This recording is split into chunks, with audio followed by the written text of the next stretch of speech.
Blood pressure আপনি কোথায় কোথায় কন্ট্রোল রাখবেন? নর্মালি আমরা জানি যে নর্মাল প্রেশার অ্যাডাল্টে কত, বড় বাচ্চাদেরও কত। আপার লিমিট 120/80, লোয়ার লিমিট আপনার 90/60। এর মাঝখানে ভালো।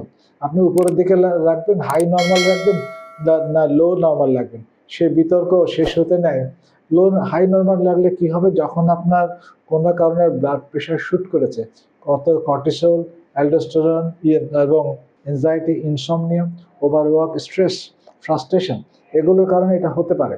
তাহলে সার্চ হলে কি হবে, ব্লাড প্রেশার শুট করলে আপনার এটা আপার লিমিট ক্রস করে গেলে 130 বা 90 এরকম ক্রস করে গেলে আপনি কিন্তু অর্গান ড্যামেজ পেতে পারেন।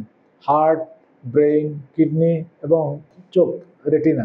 অনেক সময় দীর্ঘদিন ধরে একটুখানি বেশি আছে আপার সাইড এবং মাঝে মাঝে বেশি হয়েছে, তাতেও আপনি ক্রনিক অর্গান ড্যামেজ যে হয় এই জিনিসগুলি সেটা পেতে পারেন। তাহলে আবার লোয়ার সাইড হলে কি হয়, বেশি নিচে 90/60 কিংবা বড়দের জন্য বা ছোট বাচ্চাদের একটু বেশি কম, এটা হলো কিন্তু মাঝে মাঝে আপনার বলে অর্গান হাইপোপারফিউশন, অর্গান রক্ত চলাচল কম, কিছুটা অর্গানের ড্যামেজ। কিন্তু স্ট্যাটিস্টিক্যাল ডাটা হচ্ছে হায়ার অ্যামাউন্ট অফ বিপি, অর্থাৎ হাই নর্মালে আপনার অর্গান ড্যামেজের এবং অসুবিধার সমস্যাটা বেশি দেন ইয়োর লোয়ার সাইড।